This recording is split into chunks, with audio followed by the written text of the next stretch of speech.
Caitlin Clark, WNBA stars offered less than $1 million in new development. As the WNBA Finals play out, behind-the-scenes bargaining over the league's next collective bargaining agreement has escalated into a public standoff. Front Office Sports reported Friday that the league's most recent proposal, described by multiple people with direct knowledge, does not include a first-year supermax at or above $1 million, but instead a top salary closer to $850,000, with a veteran minimum near $300,000 in year one.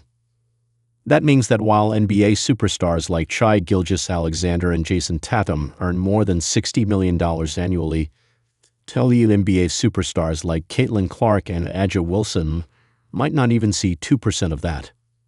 While it contrasts sharply with the current active CBA, where the player's supermax is $249,244 and the 3+ years minimum is $78,831, it still pales in comparison to what other premier athletes make and what WNBA stars feel they deserve.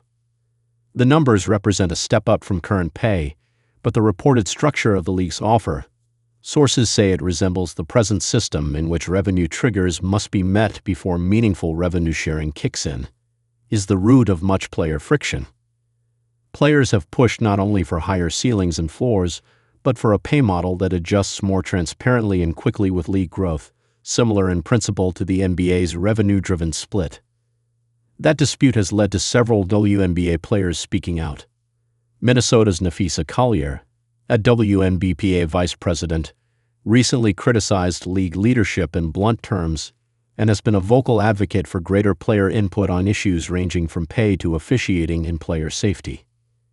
Even WNBA legend Candace Parker recently spoke out against Engelbert and the friction between players and league leadership, claiming she, and many other players, have a better relationship with NBA Commissioner Adam Silver than they do with WNBA Commissioner Cathy Engelbert. Engelbert, who has overseen rapid business growth for the league, acknowledged players' comments and said she was disheartened, but committed to repairing relationships. The optics of a public rift during the finals complicates negotiations and increases the risk of a deadline-driven impasse.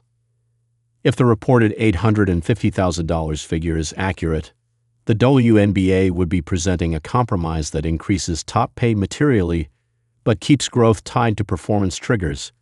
Players will have to decide whether that trade-off is acceptable. With the current CBA expiring October 31 and the league not ruling out a deadline extension, both sides face added pressure, and the potential for a lockout remains a realistic possibility.